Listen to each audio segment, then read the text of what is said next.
Very well. Let this abomination unto the Lord begin.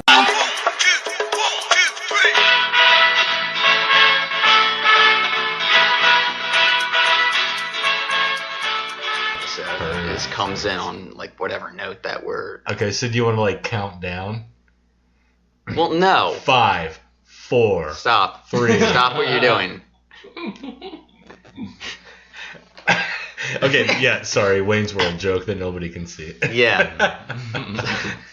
It's been a while since I watched that. Yeah, me too. All right. Well, I guess we're in it now. So why don't you introduce our guest? Okay, so yeah, we have a new guest, first timer, Ian, owner, proprietor All those good terms. of a great local business in Harrisburg, Pennsylvania, the Underground Bike Shop. Welcome, Ian. Oh, thank you. Yeah. Thanks for joining us. Yeah, no problem. The Underground Bike Shop is a fucking great place. Tons of cool bikes. It is definitely not a venue of any sort. However, from time to time, there might be some bands that are playing there. Yeah, for I sure. mean, I don't think that there are. No, rumor has it. But it's not a venue, and for sure the city should not charge you the amusement tax or whatever bullshit it is. Oh, yes. Those letters that I've received a time or two. Yes. They're probably not important. No. They weren't important after I got the first one, and I was like concerned. And I'm like, oh, I didn't realize that I was calling myself a venue, but technically I'm not. I'm no different than having, a couch in the living room and a band play, really. So anyway, I very politely called the city tax officiating or whatever office it is, tax enforcement office. I was like, hey, so I didn't realize what it meant to technically call yourself a venue. If anything, like I'm more of like just a place that I allow to have bands and stuff like that. And the lady on the other end's like, well, we're going to need to see that in writing. And I'm just like, okay, very well then. And hung up and never did anything about it because I'm like, fuck that bitch. No way. Like, no way. I'm not going to write anything down. I don't even make a cut off this. It takes effort for me to have these shows here. I'm not paying the city anything. I don't even make anything off of it.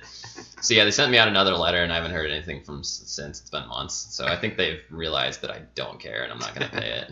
Well, I remember the first time I got a hold of you because, somebody that you mentioned earlier, Matt Miller, when we were just hanging out earlier. Former guest of the podcast. Yeah. Matt, I was talking to Matt about, just where to set up a show, and he was like, oh, just get a hold of Ian.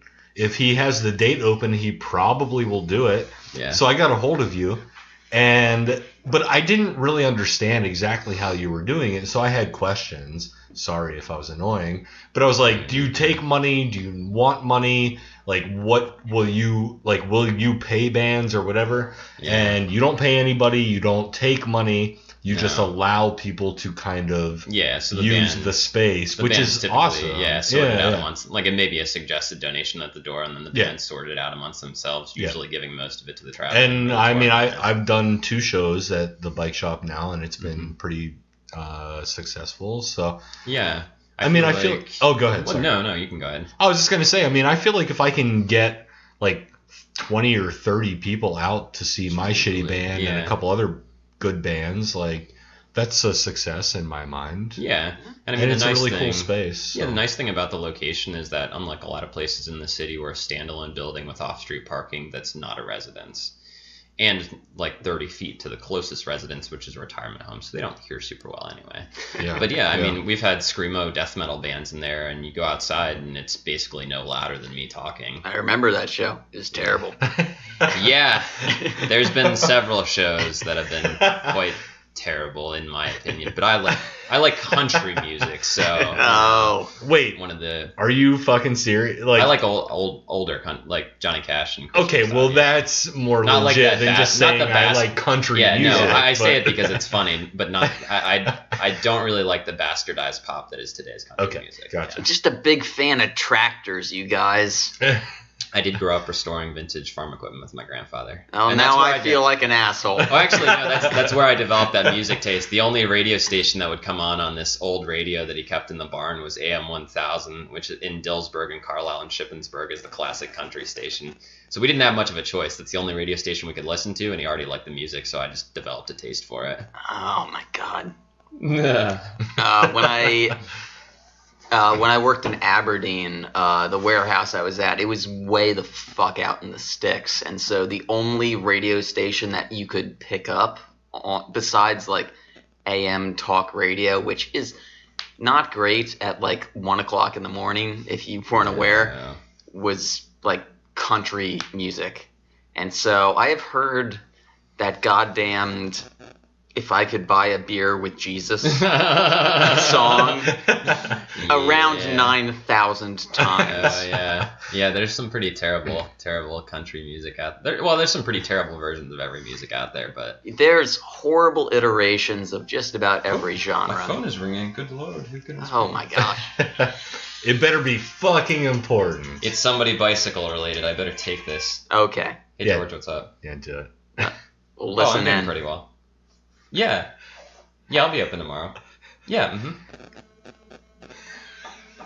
Excellent. Thanks. Bye. Should probably put that on silent now.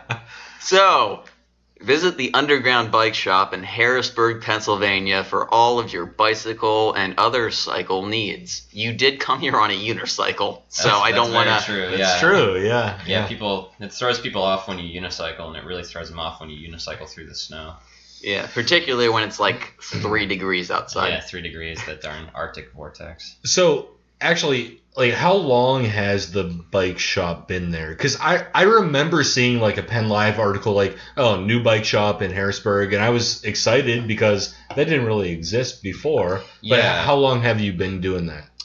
Since I've technically had the space since last October, the year before this, but I've only been technically officially open since our soft opening on February 4th of last year, and then we had a grand opening. I forget what the date of it was. It was something at the end of April or May. It didn't matter because we were already been open for like months. Gotcha. Okay. But it was the only time we could get the mayor to come out and actually cut the ribbon, and damned if they would do it on a weekend when people could actually be there. Oh, you mean good old Mayor Poppin' Puss? Yeah. The last mayoral election was certainly interesting between him and... he's a better candidate than Louis Butts, let's put it that way. What, Sharkey? Louis Butts Sharkey? Yeah. No, I voted for Sharkey. Oh, yeah. He definitely didn't try to sell my friend who was a criminal justice major at Messiah crack afterwards.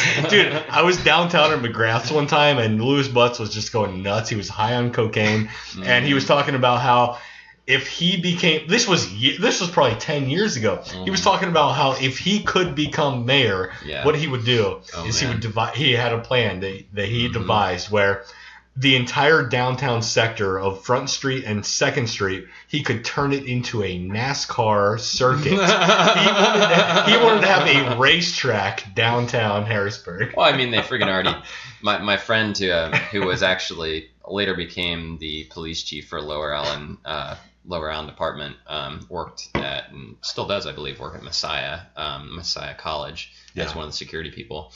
And he said, he's like, shit. I remember back in the 60s and 70s, he's like, all us farm boys would come over there to Harrisburg with our souped up cars and drag race down 2nd Street, turn around at Division, and then drag race back down Front Street. Maybe that's what Louis Butts was talking about. He's like, and then we'd hightail it across one of the bridges and lose the cops in the woods somewhere. Okay.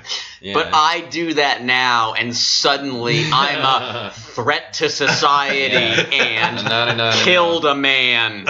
Yeah. Now you're white, they'll call you a lone wolf. Yeah. Oh, God, that's true. Oh, fuck, that's so sad, but true. Oh, yeah. Oh, my... I can't believe it devolved into this fast. That did devolve quite fast. It did. We didn't even talk about the show yet, and it devolved that fast. No, we have... we've yet to... And now Futurama. Yeah. All right. What has your history with Futurama? I was gonna ask him that. Goddamn. Well, then go ahead and ask him that. Ian, what, what's your history with Futurama? So I suppose for my history with Futurama to become evident, I have to disclose that I was a long-term Simpsons fan.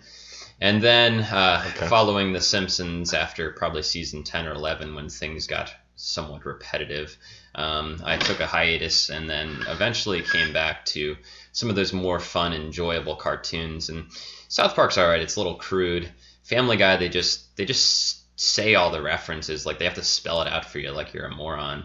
And American Dad was interesting, but Futurama always kind of held it for me because I always admired Matt Groening's creations in terms of televised cartoons.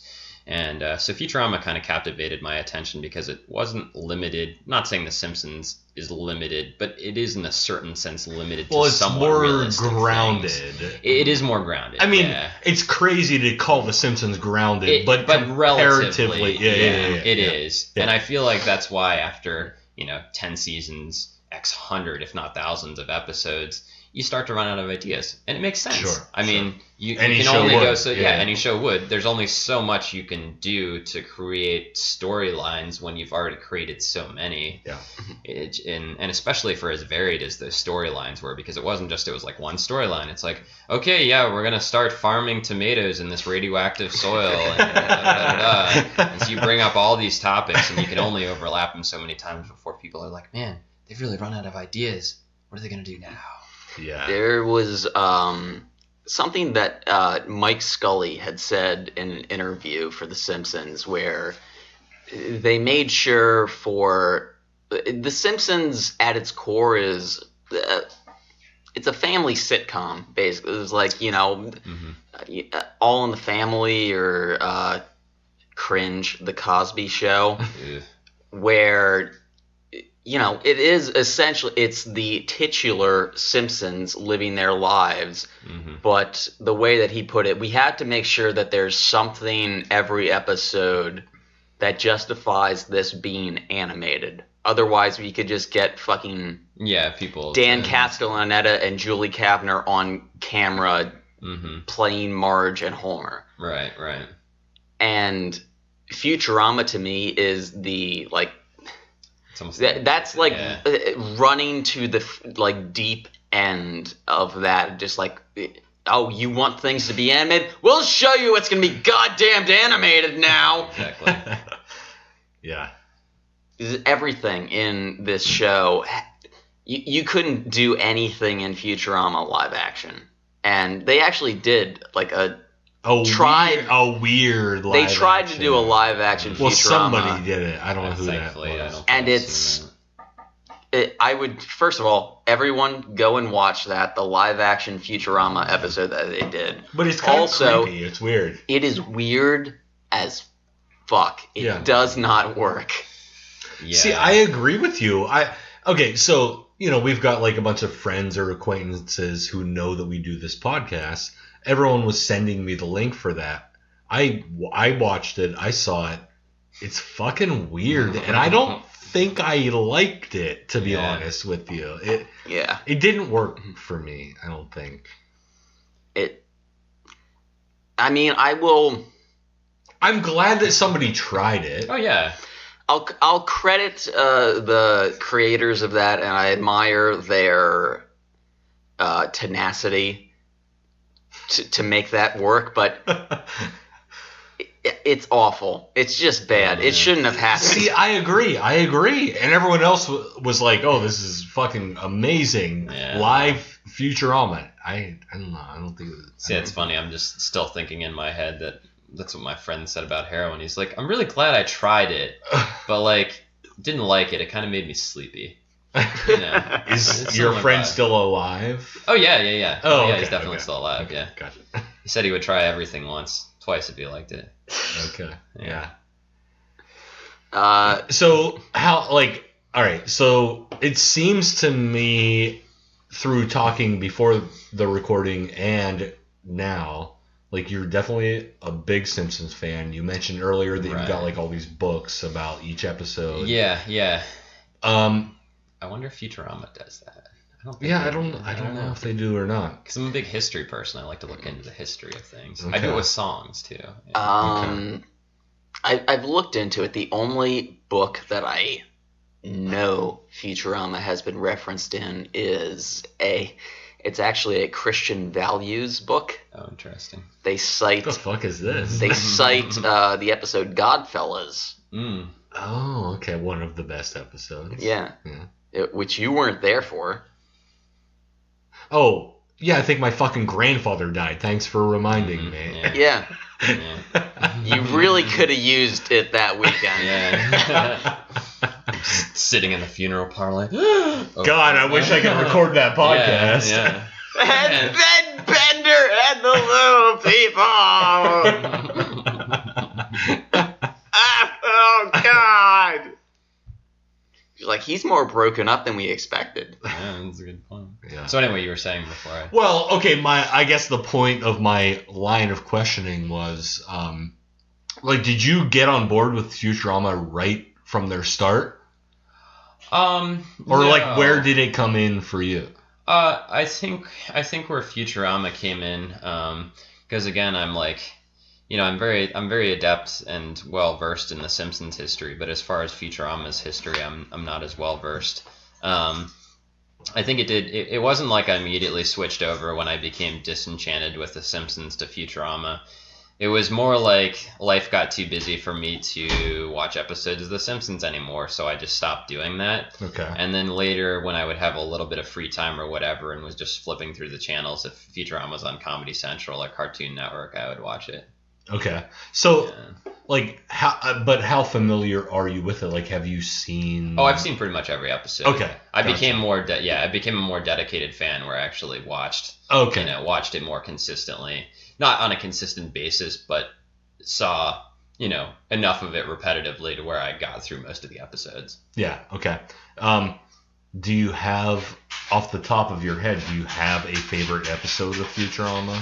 It's hard to say because it's really been a while since I've seen it. Okay. Yeah, it's been a while. All right. I'm trying to think off. Well, that's okay. You don't have to have one, but Yeah. if you do, we'll have to talk later. If you can Mhm. think of one, in the next week or two, you should let me know because then you should probably come. Well, Yeah. actually, at this point, we are into, of course, after they were canceled, and then the movies, and then they came back to Comedy Central. Mhm. So my favorite episode is in this current season. However, most people's favorite episodes are in the prior, Previous, yeah. 5 seasons. Yes, I didn't even know that about that. Like, I knew they had been canceled, and then beyond that, that Right. was like, kind of to the wind. Other things had taken my interest in life. Okay, gotcha. Like bicycles. Well, yes, or that as my one scout leader used to say, "Carfume and perfume." So Okay. Oh, yeah. yeah, kind of distracts. Wait, weren't you like an Eagle Scout or something, James? I am an Eagle Scout, Yeah, me too, and I actually. have heard Oh, that shit. same fucking line. thing. Oh, Yeah. really? It seems to be a common thing between that and snipe hunting. Wait, I think I made it to Weeblos, but I know snipe hunting. So. Yeah. Are you from Baltimore area as well? No, I'm local from Mechanicsburg. So. Okay. Yeah. There's one. I just remember there was one. I don't know. It's a senator, representative. I can't remember his fucking name, Okay, but he well, would show up at every goddamn Eagle Scout ceremony, and Oh yeah, he would recite the Carfumes Perfumes line. yeah. We had that with Senator Pat Vance. Not that specific line, but she would say something to the effect, and we could predict that she was going to say it because she said it every time. It was something to the effect of, now that you're an Eagle Scout, people are going to look to you and remember that whenever you open your mouth to speak, your mind is on display. But she would say it at every Eagle Scout ceremony. And Senator Pat Vance is a great person. Yeah. So yeah, I really think she did a decent amount of good for this state, and she was just always a great individual to have at the Eagle Scout ceremonies. So, but it was kind of funny because you could predict what they would say because they had a set thing that they would say at each one. Yeah. I mean, you can only what are you gonna do? Make it up every time you go? I mean, Yeah. it's like you're a senator. You're No, I'm just required gonna to- wing yeah, it, you I'm just guys. gonna wing it. Now remember, what's that thing that I usually say? I can't remember. We should actually introduce the episode at this point because we've been going for a while. Yeah. Eventually. Eventually. So we. I mean, I got a lot of other stuff I need to air, though. All right. Well, we'll do that. Well, okay, one thing that I want to mention that I think is really important is that I got a microwave. You can see it behind you. Oh, proudly displayed. Yeah, I'm pretty excited about Is it. that time accurate? It's about a minute off according to the About a minute. stove. However, Oh, They're both off. They're My bo- God. yeah, they are. What? It's 6:33. The Yeah. microwave's 6:34. The stove's 6. How am I supposed to know what fucking time it is? What kind of hell am I trapped in? I know, right? Okay, but do you know what it's like to move into a new apartment and then live there for 5 months with only a shitty toaster oven that you found in the basement, and that's you gotta be use terrible. that to heat up everything? Hang on, you used a toaster oven you found in the basement? Wait, couldn't you just use Well, a real oven? I don't know what's worse, basement or stairwell, because I found it in the stairwell to the basement. Neither of those are particularly good. I don't know. I can't tell you how many things I found in the basement of my house that didn't belong to me or my landlords that I've used over the years. Okay, well, so How do you maybe think how do you think I got my rolling janitor mopping bucket for my shop? It was in the basement. Nobody was using it. All right, so that's the only cool thing I have to say before we get into the episode is that I am stoked to have a microwave. That was super cool.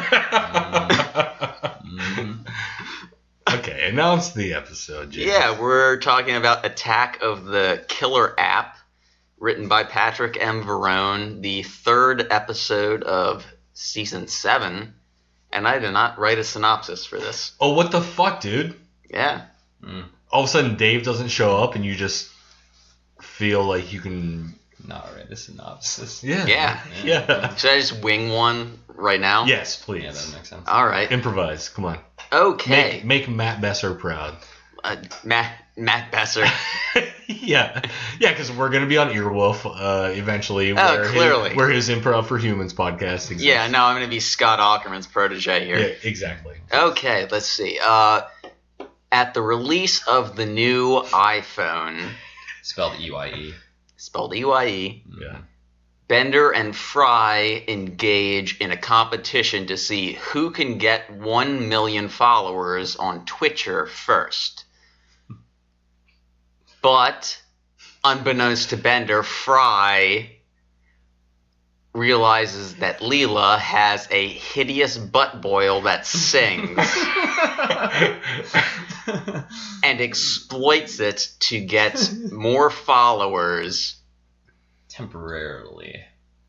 to avoid swimming in vomit/diarrhea. Mr. Chunks. Mr. Chunks.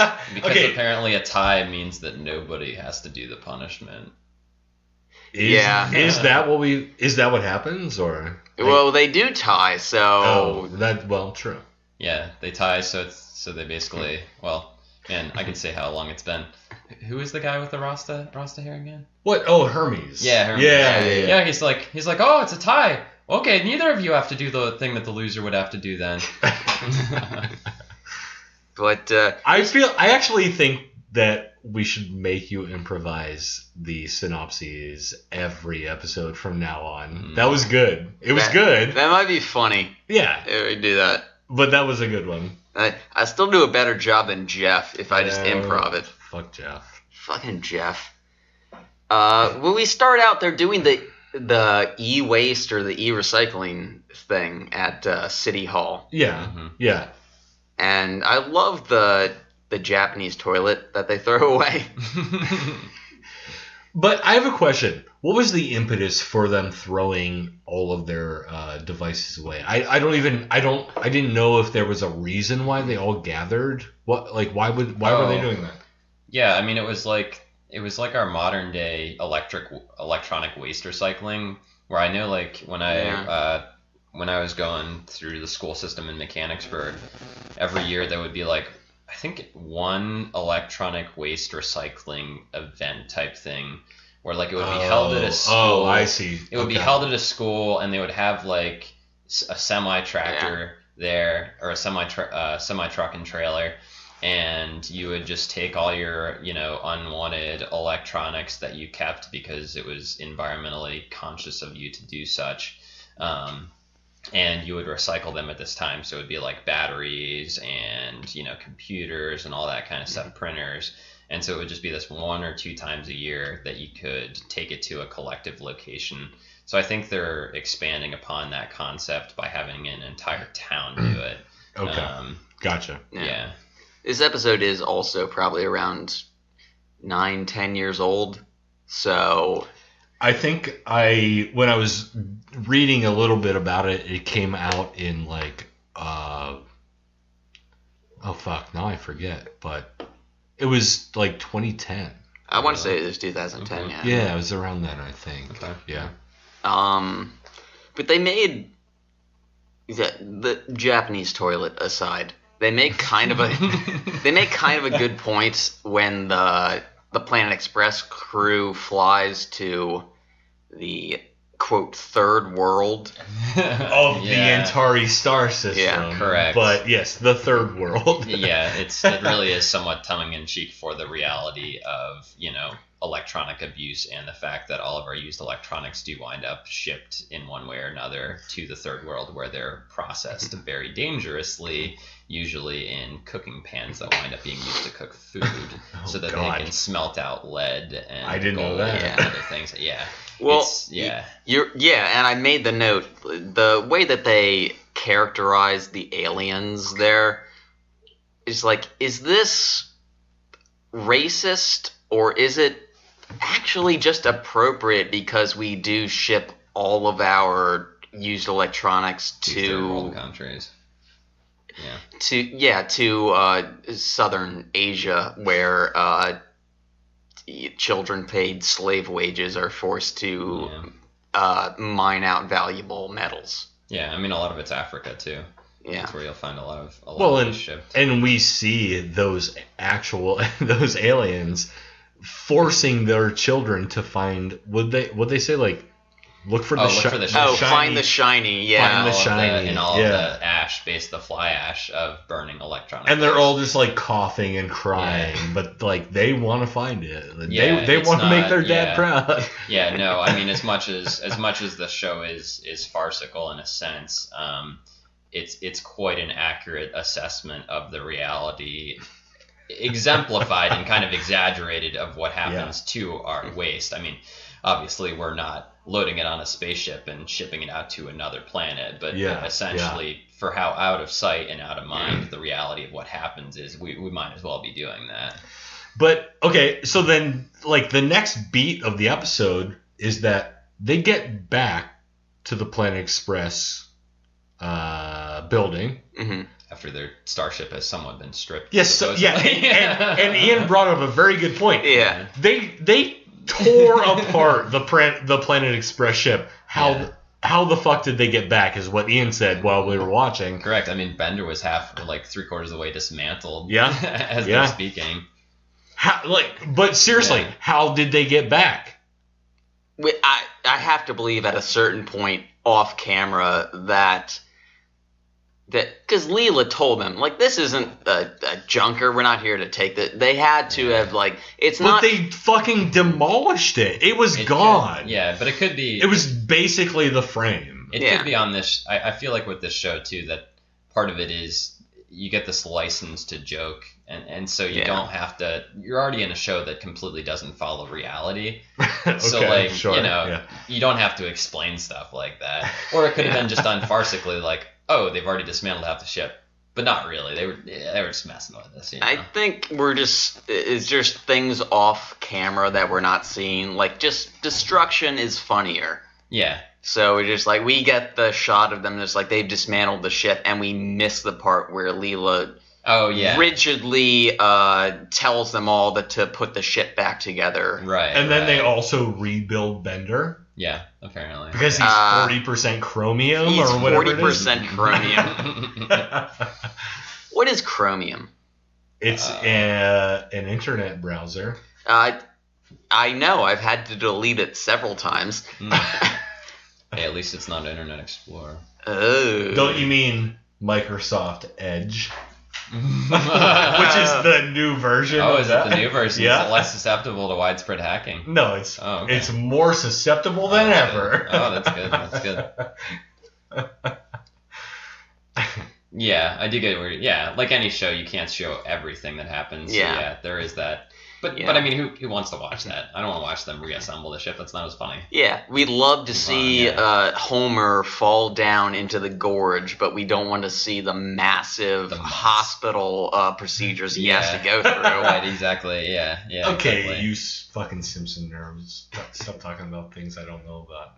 I have seen The Simpsons, by the way. I've seen like the first like 10. Yeah. No, I've seen like the first. I've seen like probably some of them. Like I remember. I probably saw 9 or 10 seasons. There's like the one guy. His name's Bart. There's another. The person. Her name is Liza. And then I went to. Although I can't say I can't say anything considering I've my favorite character is Homer. Yeah. That's almost like the time my mom told me to go get something from the garage, and I was just like, yeah, your wordplay's gone a little too far. Oh, the garage. What do you call it? A car hole. A car hole, yeah. That was just...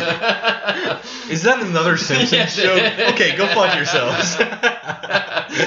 But that does seem like a good joke, so props to the Simpsons. I forget even why they did that. They were like disenfranchised with the French or something. It's always the French. Can you guys put something in the garage? What is that? Some kind of fancy term? It's like, well, yeah, it's where you put your car. Oh, you mean the car hole? Bonjour, you cheese-eating surrender monkeys. Apologies to all of our listeners in France, all 3 of you. All 3. So we have not even gotten to my first note yet. Yeah, what is your first note? Oh, well, okay, so Zoidberg is blocking Bender's view because he's fucking aroused by all these machines being thrown away. But I think it was crowds. He's rousing crowds. Oh, is that what it was? Yeah, okay. It was, yeah. Okay, but then at the end of this scene, there's like a wide shot, like a panorama of all the people, and you just like from a distance you see Zoidberg's fucking weird head thing. It goes back up. Like for some reason he was turned on again. I didn't even see that. He was singing the national anthem in his head. All right, so wait, does anybody have any notes about anything coming up, or can I just jump into my gripe about some? Don't look at my note because I want to talk about it. All right, fine, go into it then. Okay, so they're all going to get this new iPhone. Yeah. Right? And so they're like, oh, we can go online. We can just go online and get this new iPhone. Mm-hmm. This is a thing that it really it upsets me because people, I don't actually know where this is portrayed as being this way.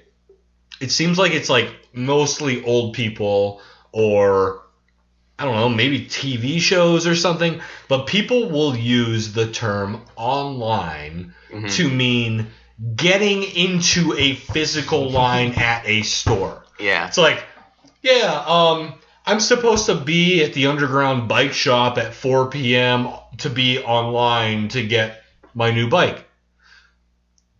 That is not how you fucking use that, and that's how they use that in this episode. It's you do not say I am going to be online to get the new iPhone, meaning I am going to stand in a physical line. That's not how that word works. I did write that down. I went online/inline. Thank you. It's specifically a New York, I don't know, dialect. Actually, that makes fucking sense because... Oh, is it because they are in New York? Yeah. Okay, let me give you some anecdotal evidence because... God. I have told Elise about this, and she didn't believe me that this even existed. She was like, I've never heard anybody use online in that sense. Then we got really high one night, and we're watching Seinfeld, and Jerry's like, hey, let's go get online for that movie or whatever. And she just looks at me. Because they went to get in fucking line for a movie ticket. She's like, okay, you're right, but I've never heard that before. It's a New York thing, yeah. Yeah, it was a fucking Seinfeld thing, which is in New York. And Futurama is based out of New York. Yeah, so, yeah. And guess what? If you live in New York, you're fucking wrong. That's not how you're supposed to say you that. You can't say online to get in line. And we really should clarify, New York City, everybody who lives in New York doesn't live in New York City. Oh, yeah. Well, New York. Yeah, New York. Yeah, that's a good point. I have family that live in New York, and people are like, they're always like, how's it like to live in the city? And they're like, you realize there's a whole like fucking other huge part of the state, right? Yeah.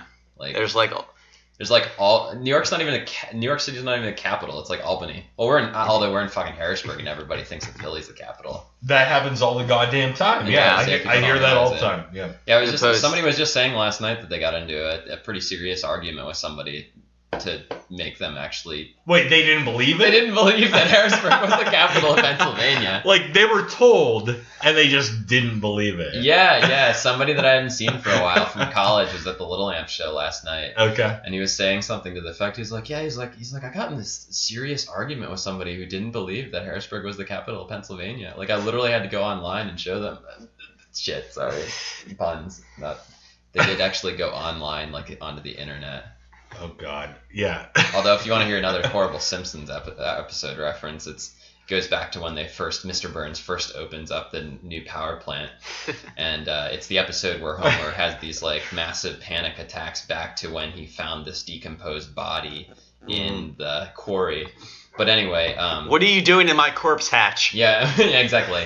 But anyway, I think it was Lenny who's like, hey, he's like... They're talking about the nuclear power plant and possibly getting jobs there when they get older. And he's like, have you guys heard about this new internet thing? And they're like, what are you talking about? And it's like, this is in the 70s. The internetting. The internetting of your swim trunks. It was a new thing, apparently. Yeah, it was a really bad tongue-in-cheek kind of joke. God. Yeah, it was bad. Because they're basing this, and I forget when, like would it have been when is Homer portrayed to have grown up in like the 70s? I think, right? Still, 70s. I think the 60s maybe. Yeah. Because I think it's kind of a Stand By Me spoof in a way. Yeah, because Homer is born and both of his parents are like hippies and stuff. Because he goes looking for his middle name, which actually is J, even though he's like, it's like, what could my middle initial J mean? And then it actually means J-Y. Terrible. I think they retconned that in later seasons to like update it, where it's now like Homer and Marge grew up in like the 90s. I mean, the whole timeline of that, if you actually pay attention, is very... Yeah, it makes no sense. No, it doesn't. It doesn't, but... I don't know. Maybe you guys should start your own podcast Simpsons for the Simpsons podcast. Yeah. I would love to, but the market is flooded. Yeah. You got to know where your audience is for marketing. We got the modicum of listeners that we have on our Futurama podcast. Yes, as much as I'd like to create a Simpsons podcast, I know where my listenership is going to be. Yep. It's all about bicycles. Yeah. You got to just make little plugs. Like my friend who's bisexual, but she always makes these like tongue-in-cheek jokes where she'll make a reference to like homosexuality or like gay relation, and it's super funny. Like she uses gay day instead of game day, but she'll like accent it slightly so that it sounds like she's saying an M, but it's not. She'll be like, all right, ladies, gay day. And it's like, what did you just say? And it's like, gay day. What? You heard me. You heard what I said. All right, yeah, sure. We're ready. Yeah. Good times. So I think we're going to take a quick ad break here, and we will be right back. Thank you. Goodbye. Hi, this is the crew from the Planet Express Delivery Podcast. Hello. We are just, this is a commercial break. This is a commercial break. But we'd like to inform you, if you'd like to support the show, we do have several ways that you can do that. The one in particular that we are going to tell you about today, I'm going to pass this off to James right now because he has all the information, but he will tell you right now. Yeah, I'm the one who owns a computer. Exactly. Okay. So the instructions, the notes that you have there look very simple, though. It just says, send vodka. It says send vodka? Yeah, to support us. Yes, just support us. Please send vodka to Harrisburg, Pennsylvania. We'll find it, don't worry. Sure. We always do. But if you want a more direct way to support the show, we do have a merch store through the site TeePublic, who we're affiliated with. If you would like, go to our website, planetexpresspod.podbean.com. Click on the link in the episode description, and that'll take you directly to our merch page. Once you're there, we have dozens of designs for you to choose from. You pick the design you want, pick out t-shirt, hoodie, mug, laptop case, stickers, other things that I'm probably forgetting right now. No, that's a lot. I didn't realize we had that much even. Oh, no. But that's awesome. Now I'm going to go and check it out. Because I'm going to go buy some as well. Yeah. You know what? I think I will as well. I think this sounds fantastic. Okay, guys, you pushed that a little too far. I was trying to make it fun for everyone. Now it's not. This is the funnest thing I've ever heard. Actually, forget this plug. We're going to buy our own merch right now. We're buying merch. Also, though, that is not the only way you can support us. As always, we do want to hear from you on our Facebook page and on all the places you can listen to our show, Podbean being our flagship. You could maybe rate us on iTunes. Oh, yeah. Which would be nice of you to do. Yes, we love hearing from. And we do have email addresses, which we'll give at the end of the show. But any support that you guys can throw at the show is much appreciated. We are a completely DIY endeavor, and we did not expect the show to be even as big as it is, whatever modicum of success we've been able to achieve. Yeah, I don't think we can this. measure it at any, not at this point. But if you want, please do leave us a review in the iTunes store and check out our merch page on TeePublic. Again, go to planetexpresspod.podbean.com to click the link that will lead you there. And everything goes right back into supporting the show. We do not get paid for this. No, we do not. We lose money every episode that we do. Technically, we'd all be bankrupt right now. We're not, you're not already? No, I have not filed. I am fully in the red. Well, that explains why our studio looks like shit. Hey, fuck you. I've changed my identity 6 times since we started this show. All right, so yes, if you need any more information, there is an email address we'll give at the end of the show, and please send us money. Just loose money. Loose change. We love it. Sacagawea dollars. Thank you. Thank you. So, hey, how's everybody been doing right now? It's kind of frigid. Yeah, it's kind of cold, I guess. Polar vortex. It's, 3 degrees outside? Mm-hmm. Negative a million with the wind chill. Yeah, and it's not much better in this fucking kitchen, by the way. Yeah. I'm not wearing a vest or a scarf or a hat or anything. Yeah, I mean, I don't know why you would be. Yeah. The cat's food dish is in here, but he doesn't like stepping on this floor. Because it's cold. Yeah, it's fucking freezing in here. That's alright. For a while, we didn't have batteries in our thermostat downstairs, and apparently that means that your heat doesn't work when you don't have batteries in your thermostat. Okay. So anyway, it's not a big deal because our house used to be separated into it, similar to your living situation, 2nd and 3rd floor apartment, and then 1st floor had the basement as well, but it was mainly 1st floor living space. So anyway, now it's one big house, and my landlords rent rooms out to people. Well, anyway, the batteries went out in the downstairs thermostat. And it took us probably about a month to get replacements because nobody's ever there. I'm never there. My housemate's never there. My other housemate's sort of kind of there sometimes, but nobody's really home. So anyway, I had wondered really why the fish died. Not that anybody was really taking care of it, or that it was located really near the back door that didn't seal off very well. But anyway, I put the batteries back in the thermostat after I had gone to Lowe's and gotten some AA batteries for my label printer as well as the thermostat. And so I put them back in and I'm like, it says it's 48 in here. Well, no wonder the fish froze to death. Yeah, I could get closer to the mic. So yeah, it's not that cold in here. Okay, good. So, does anybody remember when the professor just assumes that he's going to hell? Oh yeah. Yeah. He sees the white light. When they're online. They are online, yeah. They Slash finally in line, but Inline. they're in line. they're online. Everyone in New York is wrong. In New York City is wrong, we should say. It's in line, you assholes. Yeah, it is. Anybody that says online when you're physically in line, you're fucking wrong. And I want to murder you. Like I want I want to fight you. I'm going to kill you. Yeah. All right, so, okay, listeners, if you are one of these assholes that says online for getting physically in line, hashtag at us, online I'm about to be murdered.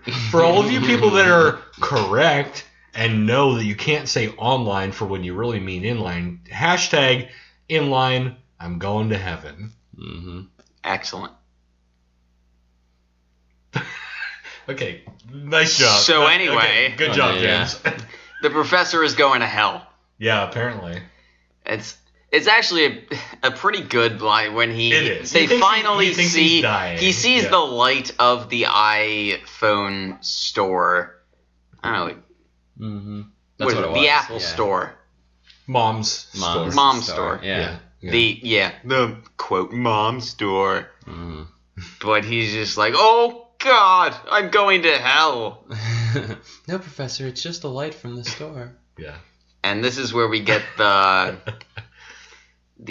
infamous meme. That's Shut up and take my money. Yeah.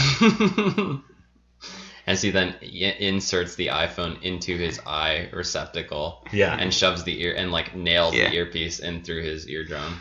Unfortunately, I mean, for any sadist out there, we only get to see the eyepiece being installed. Unfortunately, we do not actually get to see the earpiece being hammered in. Yeah. But. And for any of you fans out there, shut up and take my money. Available now in the Shady Voices Media merch store on TeePublic. God. Yeah, I do like the idea of perceived scarcity that they exemplify. When Fry goes up and they've been standing in line forever. Oh, that's a very good point. Yeah. Do you have any iPhones left? There might be one. And then it pans back to the behind the scenes things where they're literally churning out of this conveyor belt system into a big box. It's an enormous glass tub of iPhones that is just stationed behind the scenes. I mean, it's basically how the oil industry works. It's just it's speculation, It's not dependent. Perhaps. Yeah, everything. It's not really relative upon demand. It's relative. We've talked about diamonds on this show before, and I feel like I sound like a crazy person when I talk about them. I mean, it's relative but you're right. Yeah, it's relative to a few people in high places being like, so price of diamonds is maybe I don't even know what the price of diamonds would be. Let's just say $2 a carat, which is really bad. Anyway, they're like, man, it's like $2 a carat. I bet we could make it $4 if we just held on to all these diamonds that we have and make it seem like there's a perceived scarcity, and then we'll just sell at a higher price until the market gluts again, and then we'll probably do this again, but maybe $6 next time. It's artificially inflated. Exactly. In the same way that oil is. Yes, in the same way that these cartoons are made. They're literally artificially inflated. Is that similar to how Hallmark created holidays for their cards to sell more cards? I don't think Hallmark created the holidays. They just cashed in on us being stupid. Oh, okay. Yeah, I was thinking more about being a Simpsons collector and how they actually made inflatable Simpsons characters. I had an inflatable Krusty and an inflatable Marge. Did you fuck them? No, but the Marge did get a hole somehow. Oh, so you did fuck the Marge. No, it got a hole. It got a hole in it somehow. We do get much later in this episode. We do see Krusty or a Krusty-like person. Credit due. I don't think either of us noticed that. It was Ian who pointed that out during the episode. I did, but what didn't I notice that you said earlier that happened at the end? Oh, where Zoidberg's thing went up again. Oh, yeah. So, I want to talk about the Infosquitos. I love the Infosquitos. Because it's when it's revealed that Mom has this diabolical plan to zombify all of the... I don't know why it is, because she has iPhones implanted in everyone, but somehow it requires her to find 1 million followers for someone to zombify them. No, I think she was just capitalizing on more people at that point. I mean, yeah, she did say I'm gonna like at 1 million follow, but I think it was relative to her being like, wow, 2 idiots are actually going to 1 million. Well, once they get to 1 million, I'll just do this. I think she was planning to do it all along. She just, was like, oh, well, it's gonna get to this number because of this idiot. All right, we'll do it then. Why couldn't she just zombify all of the iPhone followers from the start? Yeah, that's a good point. That is a good point because, she can just infect anybody she wants if they have the iPhone. Yeah. It probably is the idea of you want to feed your prey before you shoot it. Oh, so it's like... It's like we want these people to be so in love with the idea of these iPhones and that they're actually doing good things before we take advantage of it. She's so sadistic that she needs to have everyone so engulfed in Twitcher. It sort of reminds me of like what's the animal that you like force feed it to like grow its liver before you actually foie eat gras. it. Yeah, exactly. Yeah, it seems like a sort of a foie gras situation. Oh, okay, so she's just horrible. Yeah. And if you eat foie gras, you are also horrible. Any of those organ meats. Those are good. Yeah. I really like the feeling of gout in the morning, Yeah. But you eat them raw, like a man. Like a man. You just rip the heart out of the deer that you've shot and eat it like a man. Well, yeah, if you're a fucking man. No, you You'll chase it down and you strangle it with your bare hands. And then you rip into its flesh with your hand and rip its heart out. Oh, much like... Indiana Jones? Or no? Oh. No, yes, I was going to say He that. hasn't seen it. No, I've seen it. I've seen it. I finally saw it recently. It's a good one. I was going to say Apocalypto, actually. I was not going to say Indiana Jones. I was going to say Apocalypto, directed by Mel Gibson. It's a completely different thing. Yeah, but they reach into the chest and pull out the heart. Yeah. Seems to be a common theme. Pirates of the Caribbean, Indiana Jones. Weekend at Bernie's. Weekend at Bernie's. Ripping your heart out. No, I feel like there was like probably the third or fourth Weekend at Bernie's where the voodoo really got in there. They ripped the heart out at some point. Okay. Third Weekend I wasn't at sure Bernie's. if you were talking about a literal or a metaphorical. Adventures in Babysitting. Mm-hmm. Breakfast Club. Yep. Oh God, yeah, ripping the heart out of those teenage boys. Doc McStuffins. Yeah. I mean, all of those. Wait, what's Doc McStuffins? You never watched Doc McStuffins? That sounds fake. No, this is like a children's show. A children's show. No, what is Doc McStuffins? I couldn't explain it if I wanted to. Oh man. You're just gonna have to see it. Is it real? Yes. Is it on Netflix? I don't know. Can anybody confirm that this exists? It sounds Pee Wee Herman-esque. So, listeners, send us an email. What do you think about Doc McStuffins? Well, unfortunately, nobody can find it because it doesn't seem to exist. Oh my God, this is gonna be a really weird episode next time. How come Bender has 10,000 followers right off the bat? Because he's Bender. Right? No. Because horrible people get lots of followers. No, he probably used one of those follower applications where it's like, follow me to have 10,000 people follow you. Yeah, you can. That's what I did to get so many Instagram followers. Also, just shitty people. Most of them were Russian prostitutes. Is that why? I think it was all the same. Yeah, there's probably had a lot of bots. Is that why so many porn bots love bicycles? Yeah, I guess so. I don't know. I don't know who else would. Okay, my next note. Yeah. Mr. Chunks. Oh, Mr. Chunks. Oh no, actually, I'm sorry. Oh no, there was actually a very funny scene where the Planet Express crew are hanging out, and I forget. Oh, Fry sends an update. Everyone gets it except for Leela. Yeah, because she stopped following Fry. Oh, what a jerk. I think that was when Bender revealed that he had 10,000 followers, and Fry's like, man, how do you get 10,000 followers? I only have 3. send, and then it goes to two people, and he's like, and he looks at Leela, and she's like, oh yeah, sorry, I unfollowed you yesterday. That's what I occasionally do on Twitter, where I just do the unfollow game. They're just like, no, I don't need you in my life anymore. Don't need you. Don't need you. Yeah. But I always make sure Conan O'Brien is in there. Yeah. There's those ones where you're just like, man. Well, it's not so much on Instagram that I do that now. It's on Facebook, where I'm just looking through and I'm like, man, I've had all these people that I'm following, and so now I'm systematically going through and unfollowing everybody who doesn't post controversial things.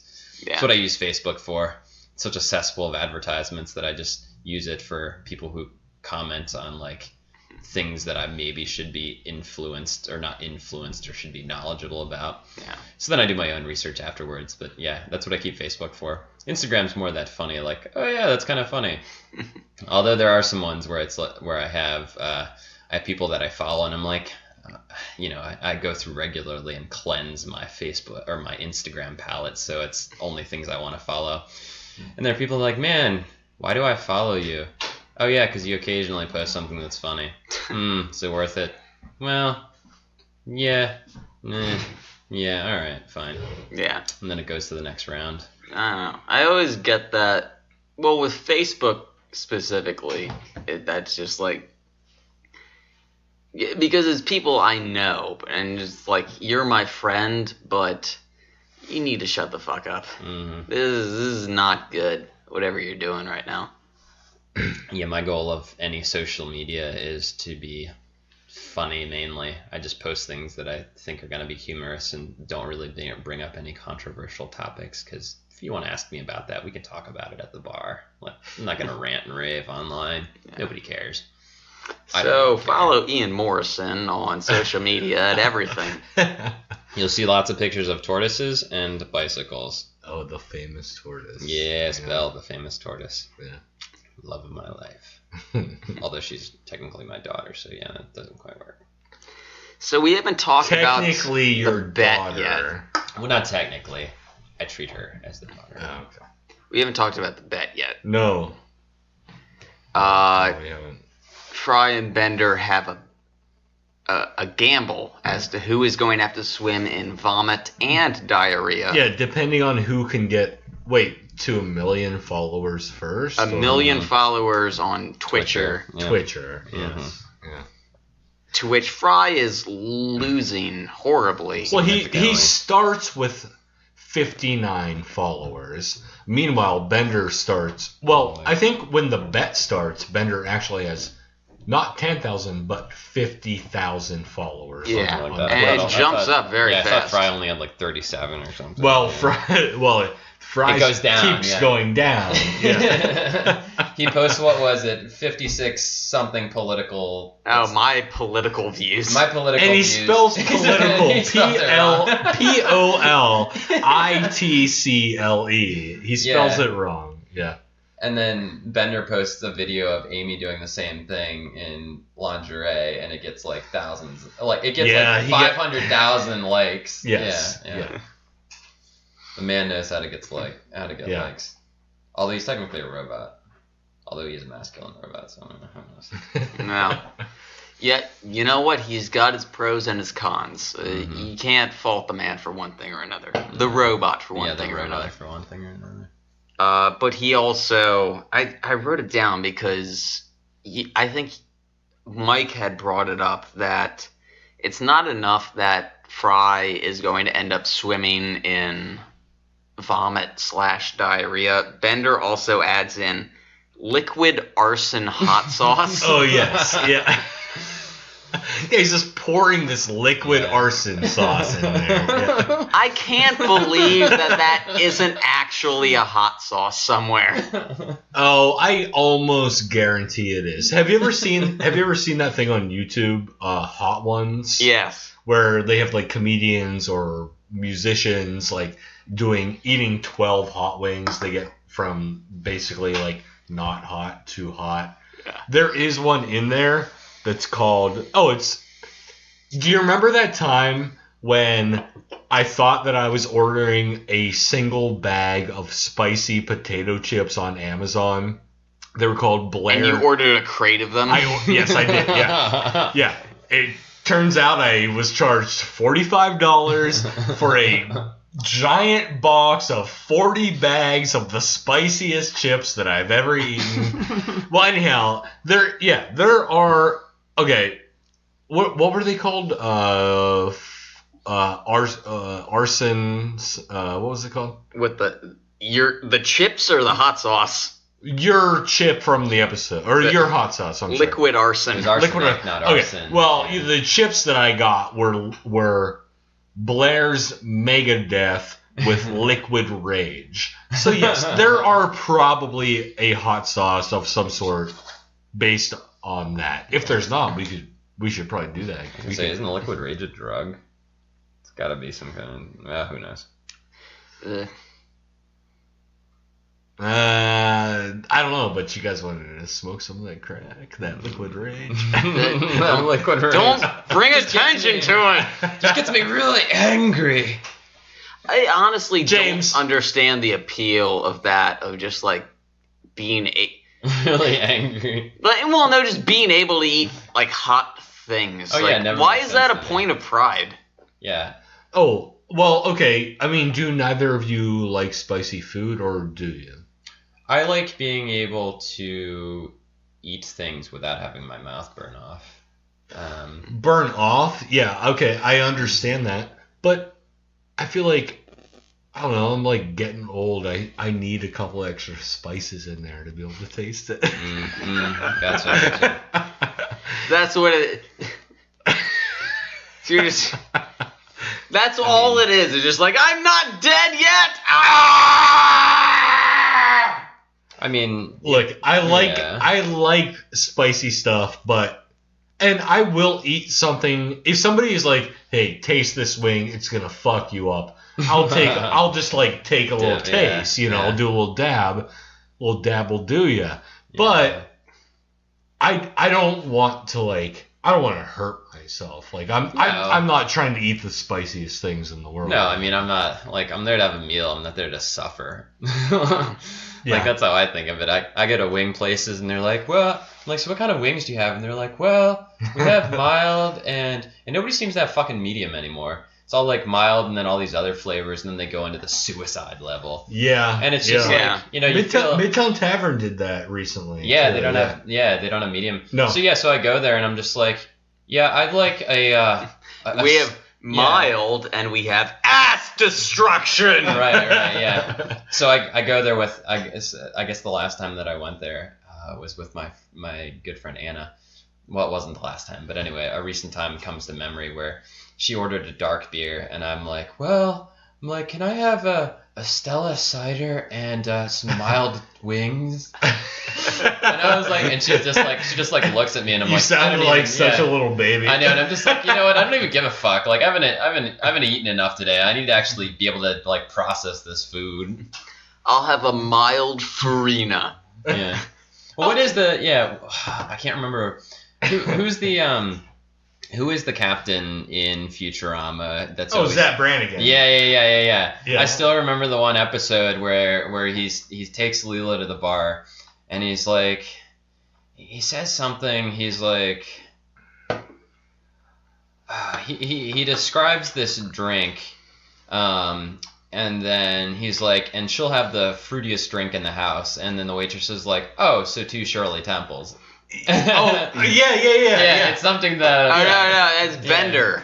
No, it's. I guarantee it's Bender. Wait, I remember that. What is? Because it's okay. It's Bender, and it's during. I thought it was Fry. No, it's the episode "Bendless Love" when he is dating. If James can call out the episode title, I'll accept what he says is real. Yeah. I don't know. Oh my god, I don't remember her name. What the fuck is Bender's like lady name in that? Well, by the way, I would imagine that if Dave was here, our other co-host, He'd probably know this, but he's not fucking here because he's... There's no chance in hell that Dave would know this. Dave would know this. I remember it's during Bendless Love. He orders a fuzzy navel for the lady. You're right. I'll have a fuzzy navel for the lady and the girliest drink that you've got. Okay, 2 fuzzy navels coming up. That's what it is. Yeah. Angeline. That's his fucking girlfriend's name. Angeline. Yep, you're right. You are right. Yeah. All the pieces came together. Anyway, this episode that we're talking about now. So Mr. Chunks is both puking and pooping out his butt and his mouth. Yeah. Everything. All his orifices are in use. Yeah, and he only has 2 mouths. It's a double-ended goat with 2 heads and mouths. And then Fry thinks that he hears the Queen of England singing. Right. But we know it's not the Queen of England. She's not singing. No. It's a boil on... Wait, what's her name? Leela's butt. Yeah. What do you mean, what's her name? I forget. Dude, I've had like 10 beers. I'm drunk. So we got a boil on Leela's butt who's singing. And, in case you wondered, her name is Susan. We've got a boil named Susan. So Susan Boyle. I was wondering if she was offended at this episode. I mean, that's not a reference to anything, right? No, it's not a reference to anything at all. I do wonder if Susan Boyle has seen this episode and was mildly offended. I always wonder about things like that. Do moderate celebrities know when, cool shows make fun of them? Yeah, I don't know. Do they? And how do they feel about it? They're like, man, I'm really offended by this. They're like, wow, somebody actually knew me well. I made a big enough splash in this pond for people to actually start making fun of me. It could go either way. They could be depends. offended or happy that somebody knows they exist. Yeah, it could be like a Chappelle Show episode where they're making fun of X, Y, and Z actor. Yeah, it could be anything. Yeah.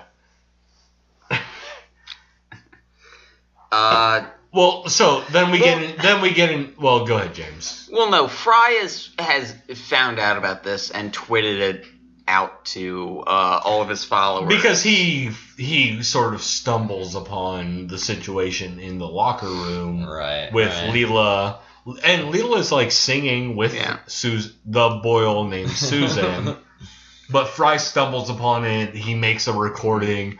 Leela actually begs him not to post it, essentially. Correct. And this is why we've gone over this for the past few episodes, where it seems like a lot of the time in Fry and Leela's relationship, Leela seems to be the asshole. Like, she's always the one who is making it on again, off again, or dating other people while she seems to still have this connection with Fry. We see in this that Fry is actually like a total fucking piece of shit. Oh yeah. Because he just posts her very private butt video to Twitter. Yeah. No, I mean, that does go back to the fact that the only reason he does it is he sees his impending loss. But more so than that, he sees Bender add the arsenic sauce into the pool of vomit and diarrhea, and is like, oh, this is going to be even worse. It's not going to be pleasant for anyone. Yeah. But the way that they just go about that, I don't know. They kind of have flipped it a little bit in this episode, and maybe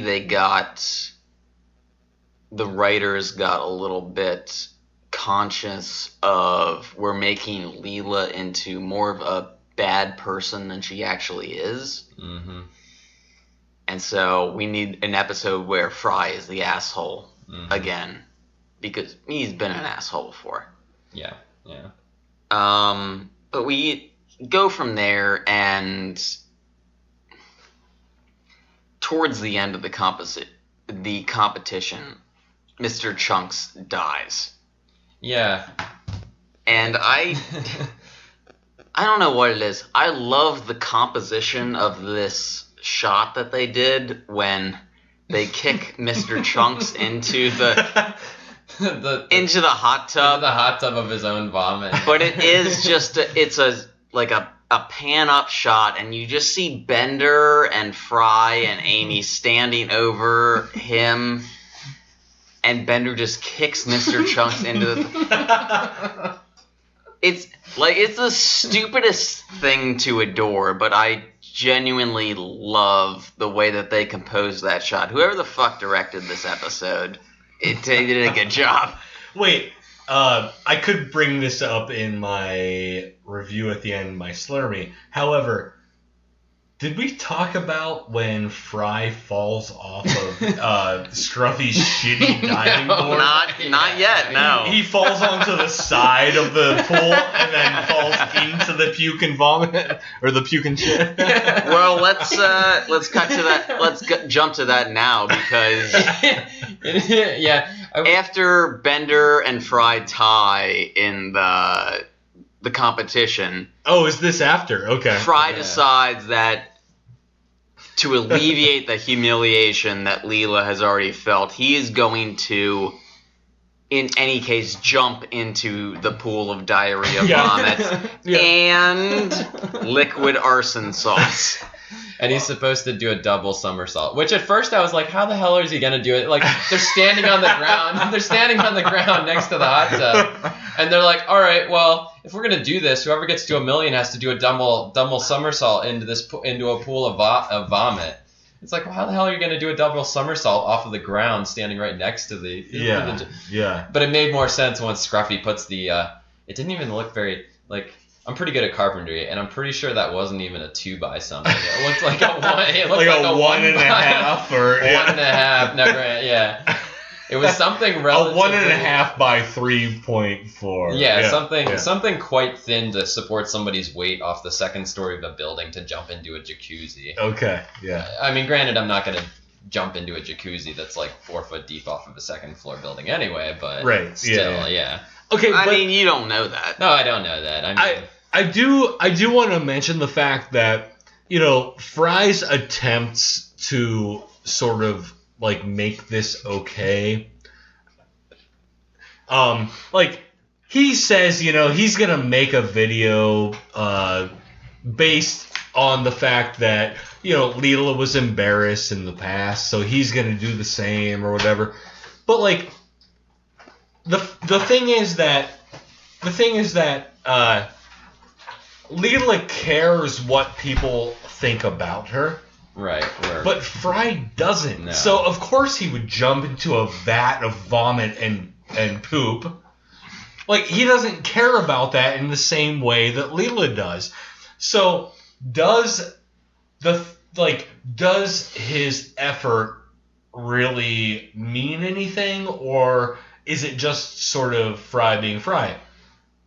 Like, Leela is a normal human being. She cares that people saw a boil on her butt. Fry tries to make things better by jumping into a pool of puke and poop, but I just don't think I don't think that doesn't register for him. He doesn't care that he's doing that.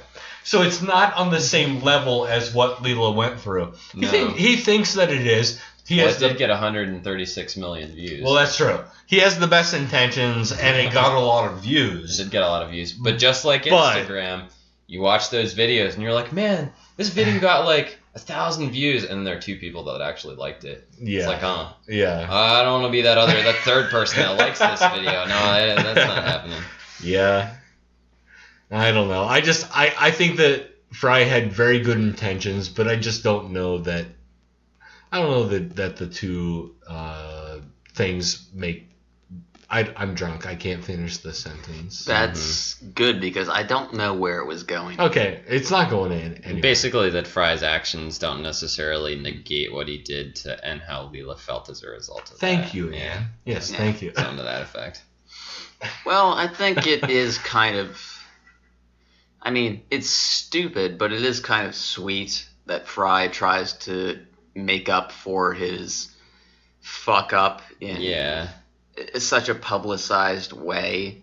Yeah, it almost draws me. Well, okay, yeah. you're right. Yeah. It almost draws me to that episode where he can't figure out why Leela fell in love with him until they blow up the solar system that he rearranged to say. Oh, yeah. God. What is the title of that episode? I forget, yeah. That is such a good. That's the heart. Time keeps on slipping. Yeah. Oh, that's good.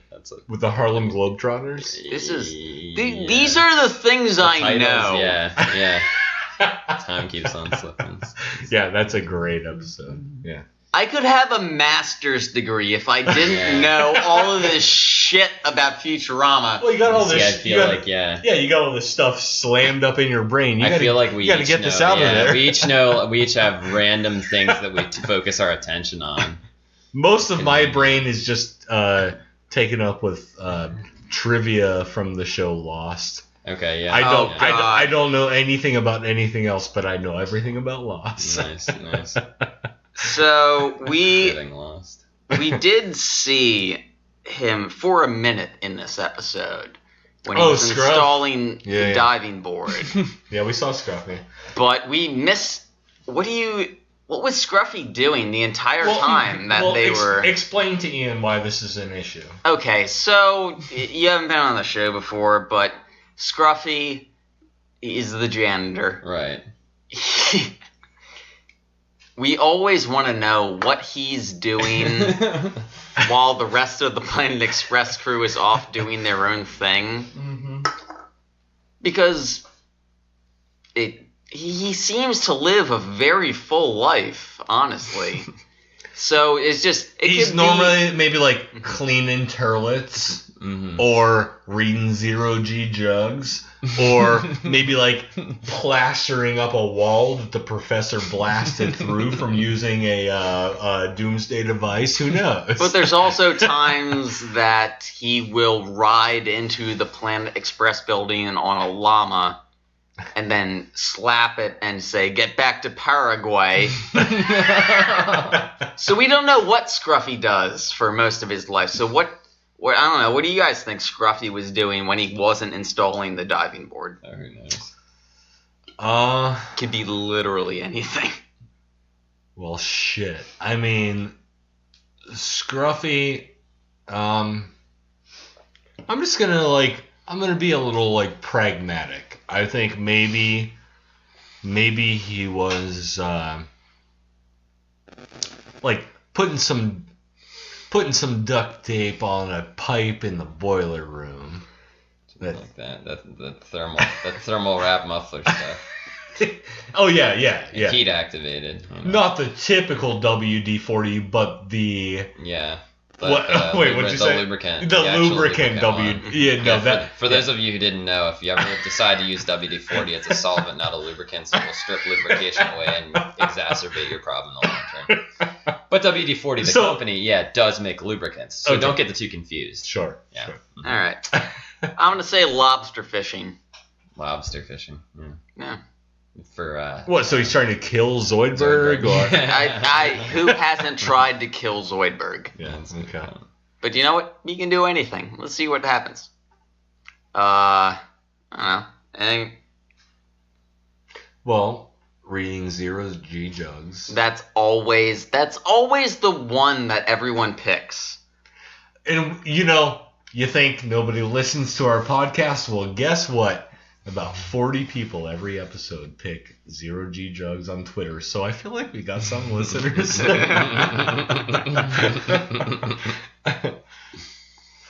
Oh, what the hell?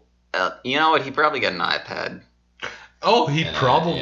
Wait, iPad? Is he, ahead of everyone? Because everyone else got iPhones. He got literal padding for his eyes. Okay. Mm-hmm. So to protect them from Zoidberg. Okay. This is so fucking stupid.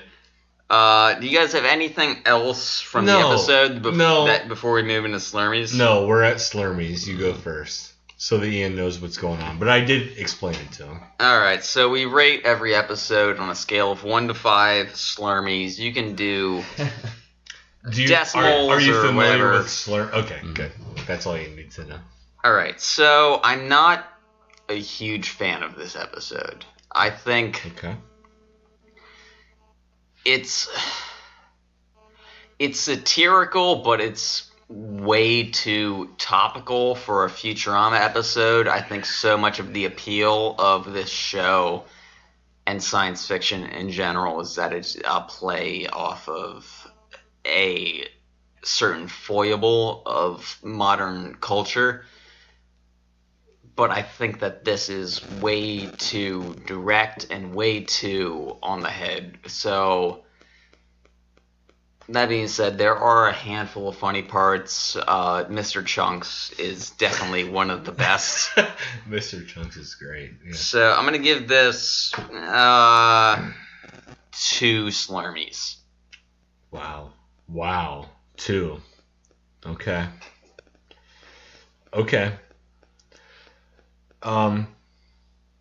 I guess I sort of understand, like, every show that we have ever watched, whether it be Cheers or Friends or Seinfeld or Mad About You or Sabrina or Teenage Witch or any other show from the We're not 90s. drunk. They have topical episodes, and this is a topical episode. This episode came out in 2010. Apparently, there was a new iPhone that came out, probably when they were writing this or whatever. I'm guessing 3? Oh, iPhone. I wonder which iPhone it was. I don't know. 2010. I mean, all iPhones are garbage, and if anyone wants a good phone, you probably would just get an Android phone. Mm-hmm. Talk into the microphone, you Okay, asshole. sorry. But, okay, so, look, we all deal with topical episodes. Every show does it. Futurama, unfortunately, did it. I don't think this is one of their best episodes. I do think there were a lot of good jokes. I hate the online inline thing that they pulled because nobody says that they're online when they're physically getting in line Unless they're for from New York something. City. But New York City? oh wait, are you talking barbecue sauce? I don't even know. I don't know nothing about that. I think that you have to at least. Okay, there's a lot of good stuff going on in this episode, but you have to at least give it credit for the fact that this is probably the episode with the most famous meme from any Futurama episode, which is the Fry "Take My Money." But I also think there's a lot of good fucking jokes, and I actually like the Susan quote Boyle. I think it's fucking funny. I don't know. It's not great. I give it like a 3.25 Slurmies. That's pretty It's good. not great, but it's funny. I like it. Yeah, you're dividing those numbers up. I didn't realize. You can do whatever you want, dude. You can do whatever pi if you want. Oh man, yeah. Do not do fractions because I will No not fractions. write them down. I give it a 3 and 3/64ths, which is more than 1/8. I'm not doing math. A 64th. Whatever you Yeah. say, I will write down. He won't, but I'll write it down. Yeah, I mean, to be honest, it's not. I wouldn't give my my number or numerical valuation of this episode much merit, considering I haven't watched TV. Well, this isn't really TV. This is Futurama. But anyway, I haven't really watched. Jesus. I haven't really watched anything for a while, at least not in this vein, aside from Rick and Morty, but we'll not talk about that. But anyway, yeah, I mean, considerably, it was a good episode. I've always been one, and it's kind of funny. Futurama was kind of my enjoyable watching activity of Matt Groening's mind. I know The Simpsons, yes, it was enjoyable, but it got to a point where, and I think this is where I developed it for music too, where I'm just like, I wonder what all the references in this episode were too. And then this would like divulge into me doing research. which apparently I'm a glutton for research. Yeah. But so anyway, yeah, I do think it was a cool episode. It's funny because even though they're referencing the meme, like I said, I've been out of the Futurama game for a while. And realistically, I only really referenced Futurama with one friend probably growing up. I didn't talk to a lot of other people about it. So, I mean, yeah, I'll give it a 3 because it's not a 2 or 1. It's not terrible. I won't give it a 4 or 5 because it's not the greatest Futurama episode I've ever seen. By the same token, I can't just spit off the top of my head the name of my favorite Futurama episode like somebody in this room. But yeah, I mean, it wasn't bad. It wasn't great. Everyone somewhere in room. between. It's kind of like my concept of sports games. That sports ball local game. It's not really the concept of who of the two teams is better. It's the concept of which out of the two parties involved sucked the least. So that's how I conceptualize things. It's not really who's better. It's who was less worse and maybe more better. That's how I talk to my parents. And that's why I voted for President Trump. MAGA, make America great again. Oh, Christ. Okay, Ian, thank you for being on the podcast. How can people get in touch with Underground Bike Shop? Well, there are several ways. One of the main ways is through Facebook Messenger, which I'm pretty good at getting back to. I usually do that within 3 hours. If you message me on Instagram, I don't seem to see those as easily. For some reason, it doesn't come across. Email, I tend to respond try to do every day, every 2 days when I have the time to do it. But yeah, so the Underground Bike Shop at gmail.com is my Gmail. You can follow the Underground Bike Shop on Facebook. We're the one with the bikes and the tortoises and whatnot. And then, yeah, I do have an Instagram, which is my main kind of point of posting pictures and just kind of my humorous banter that goes on in my life. So anyway, yeah, that's kind of the ways you can get a hold of me. Wait, what's the Instagram account? I think it's just Underground Bike Shop. Okay. I don't even know offhand. If you look it up, you'll. I mean, I follow it. I think it's just at the Underground. I think it's at Underground Bike Shop, something like that. Yeah. Okay. Yeah, just make sure that my friend Reed over in New Jersey, who's also a younger guy who has started his own bike shop, but his is in Matawan, New Jersey, also used to go by the Underground Bike Shop. It's kind of funny. Oh, okay. Yeah. So anyway. So you stole your store's name from your friend. No, we had both utilized the name for quite some time before we randomly ran across each other at a swap meet. Utilize seems like an interesting euphemism. Yes. Yeah, I think convinced him to give up the name so I could buy the domain rights for my website, actually. Oh, shit. Okay. Yeah. So it was, but he had already, he was using Matawan Bike Shop because he had opened a retail location that was not the Underground Bike Shop. Which my bike shop isn't underground for reference sake. It's a kind of tongue-in-cheek reference to when we were actually in a basement underground. Yes. And I also worked somewhere where what I did was somewhat underground because I did on the side what I did for a living. And my one boss was not exactly okay with it. So. But it is above ground. Yes, I actually jokingly call this location the above ground. I reference in my phone calendar, I'm like, oh, Mike Sutherland's doing a show. Location, the above ground. Oh, okay. Oh. As opposed to the underground. We've come a far ways from those dark ages where there were no windows and no running water. That seems to be a little bit elevated in a way, just like we're in the above ground.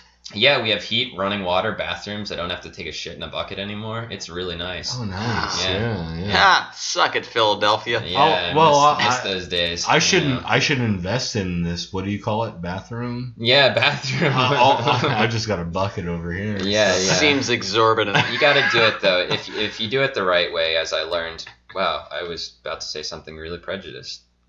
But I won't. Anyway, if you do it the right way, you actually use a bag, which everybody has giant grocery bags, and so you bag the bucket first, and then you bag the shit, and you throw it away, and it works. That's how you get by if you don't have a bathroom. This is a really weird way to end the podcast. Yeah, it is. You can always pee on a tree, though. That's what we did then. But let's just go on that. Yep. Hey, no, wait. Florence and Libby and a band called 4 Ages, February 24th at the Underground Bike Shop. Okay. That's it. Ian, thank you so much for being on the show. If you want, you can follow me on Twitter at Guerrilla Karate. At Mike Suds, wherever. Yeah, I don't have a Twitter. Never mind that. At Underground Bike Shop. Actually, at Underground Bike Shop. I think I have paid an advertising company to have a Twitter, but I've never seen it. I'm sure it might exist. Look it up. It may exist. Don't pay people for things that don't exist. Hey, it Jay, might exist. hey, you might want to hire this guy as like your business manager. Yeah, or something. yeah. Goodbye, everyone. Okay, goodbye. Off you go, apparently.